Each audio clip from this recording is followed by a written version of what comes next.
राहुल गांधी के भाषण के दौरान प्रधानमंत्री नरेंद्र मोदी 2 बार उठकर खड़े हुए और हस्तक्षेप किया।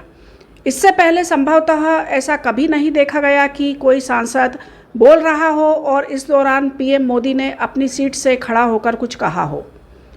राहुल गांधी के भाषण के दौरान केंद्र सरकार के 5 मंत्रियों ने भी अपनी सीट से खड़े होकर विरोध जताया। इन मंत्रियों में गृह मंत्री अमित शाह, रक्षा मंत्री राजनाथ सिंह, पर्यावरण मंत्री भूपेंद्र यादव, कृषि मंत्री शिवराज सिंह चौहान और संसदीय कार्य मंत्री किरेन रिजिजू है। राहुल गांधी के भाषण के कुछ हिस्सों को भी संसद की कार्रवाई से हटाया गया।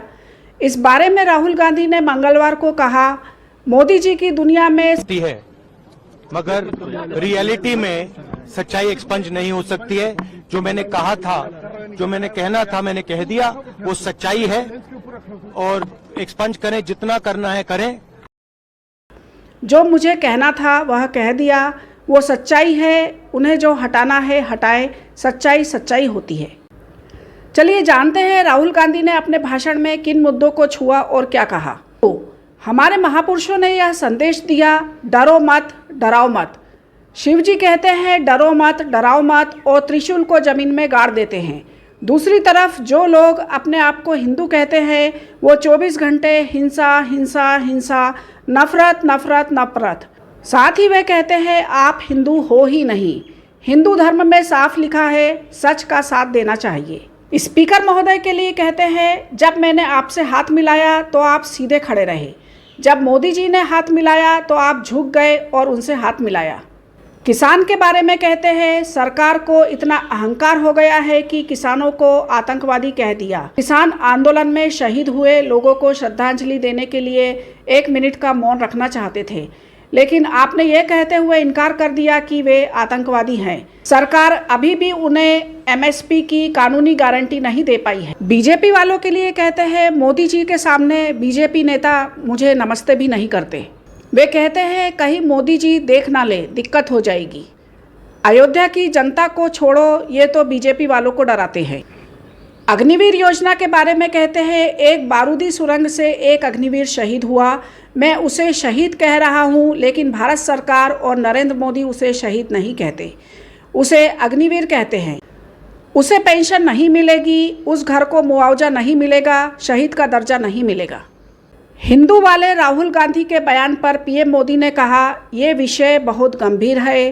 पूरे हिंदू समाज को हिंसक कहना ये बहुत गंभीर है। पूरे हिंदू समाज को हिंसक कहना ये गंभीर विषय है। हालांकि राहुल गांधी ने फौरन जवाब दिया, नरेंद्र मोदी जी आप पूरा हिंदू समाज नहीं। नहीं, नरेंद्र मोदी जी पूरा हिंदू समाज नहीं है। बीजेपी पूरा हिंदू समाज नहीं है। आरएसएस पूरा हिंदू समाज नहीं। बीजेपी पूरा हिंदू समाज नहीं है, आरएसएस पूरा हिंदू समाज नहीं है। जब राहुल गांधी अग्निवीर योजना पर बोल रहे थे तब रक्षा मंत्री राजनाथ सिंह ने खड़े होकर कहा, गलत बयानी कर सांसद को गुमराह करने की कोशिश नहीं की जानी चाहिए। ठीक इसी तरह से राहुल गांधी जब किसानों के बारे में बोल रहे थे तब शिवराज सिंह चौहान ने खड़े होकर कहा, उत्पाद की लागत पर कम से कम 50% जोड़कर एमएसपी दी जा रही है और अगर नहीं दी जा रही है तो ये सत्यापित करें, ये गलत बयानबाजी कर रहे हैं। राहुल गांधी जब स्पीकर बिरला से झुककर नरेंद्र मोदी से हाथ मिलाने की बात कह रहे थे तब गृह मंत्री अमित शाह ने कहा था, ये आसन पर आरोप है। जिस तरह से राहुल गांधी पेश आए ये संकेत है कि अब विपक्ष लोकसभा में चुप नहीं बैठेगा। जिस तरह से राहुल ने बीजेपी पर हमला किया, प्रधानमंत्री बहुत ज़्यादा भड़क गए। ऐसा पहले नहीं हुआ था। 3 बड़े नेता राहुल गांधी को जवाब देने के लिए खड़े हो गए थे। ये एक अच्छा संकेत है। वरिष्ठ पत्रकार विनोद शर्मा ने बीबीसी को बताया, राहुल गांधी और विपक्ष के लिहाज से ये सटीक भाषण था। काफ़ी लंबा बोले। कांग्रेस ने पहले से अच्छा प्रदर्शन किया, उसके लिहाज से बहुत अच्छा भाषण दिया। किसी ने मोदी जी की कार्यशैली के विरोध में ऐसा किया, ये राहुल गांधी है। विपक्ष के लिए अच्छा संकेत है कि जिन राहुल गांधी को नेता चुना गया है उनको बीजेपी पहले पप्पू पप्पू कहकर छोटा करते थे, वो अब फ्रंट फुट पर ही लड़ रहे हैं। राहुल गांधी ने अपने भाषण के दौरान शिव जी का कई बार जिक्र किया। स्मिता गुप्ता कहती है, आपने ये भी देखा होगा कि लोकसभा स्पीकर ओम बिरला ने पहले कोशिश की कि राहुल को कंट्रोल में लाएं, पर जब राहुल बार बार शिवजी का चित्र दिखाने लगे तो वे भी थोड़ा चुप रहे। जैसे पहले आते थे और सदन को बहुत कंट्रोल करते थे, वो नहीं दिखा। अश्विनी वैष्णव बोले, आज राहुल गांधी ने पहली बार कोई जिम्मेदारी संभाली है, इसके बावजूद उन्होंने अति गैर जिम्मेदाराना बयान दिया है। राहुल जी ने कहा कि अग्निवीर में शहीदों को कोई मुआवजा नहीं दिया गया, इससे बड़ा कोई झूठ नहीं हो सकता है। रक्षा मंत्री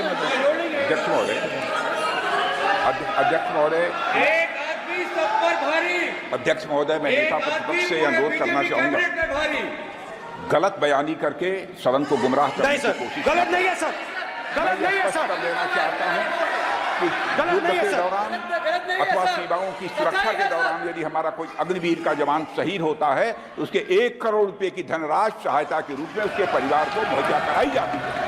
इस प्रकार की गलत बयानी से सदन को गुमराह करने की कोशिश नहीं की जानी चाहिए। संसद में मंत्री जी ने राहुल के बोलते हुए ही बताया कि शहीदों को 1 करोड़ रुपए मुआवजा दिया गया है। उन्होंने कहा, राहुल गांधी ने अयोध्या में मुआवजे को लेकर भ्रामक बात कही है। 1253 करोड़ रुपए का मुआवजा दिया गया है। स्मिता गुप्ता कहती है, राहुल गांधी के भाषण को जो देख रहे थे वो समझ रहे थे कि राहुल क्या कह रहे थे।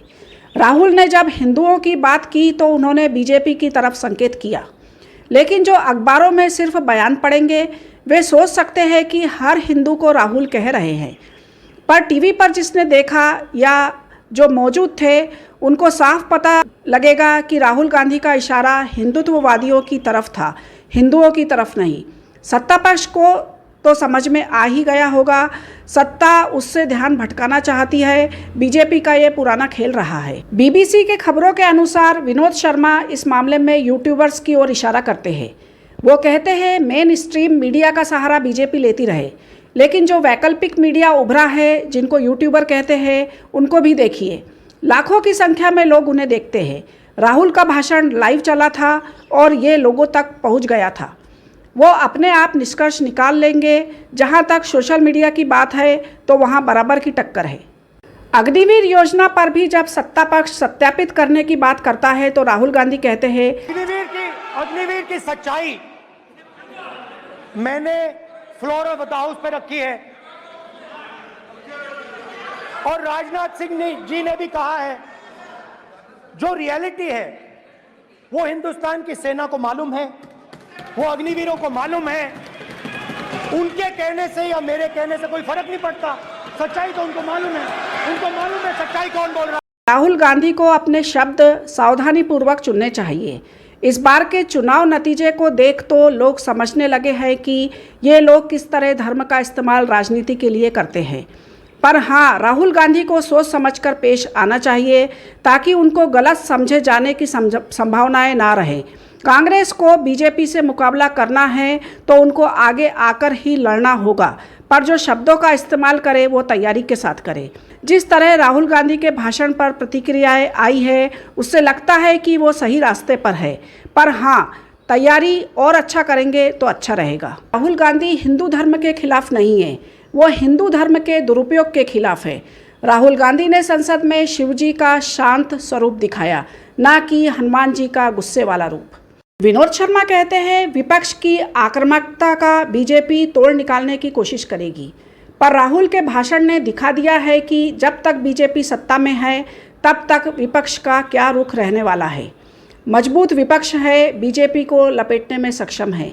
ये साबित हो गया है। अब पता चलेगा कि प्रधानमंत्री का क्या रवैया होगा। वैसे राहुल गांधी के भाषण के बारे में आप लोगों की क्या राय है, कमेंट करके जरूर बताइए और ताज़ा अपडेट्स के लिए हमारे साथ बने रहिए। Please subscribe. Thank you.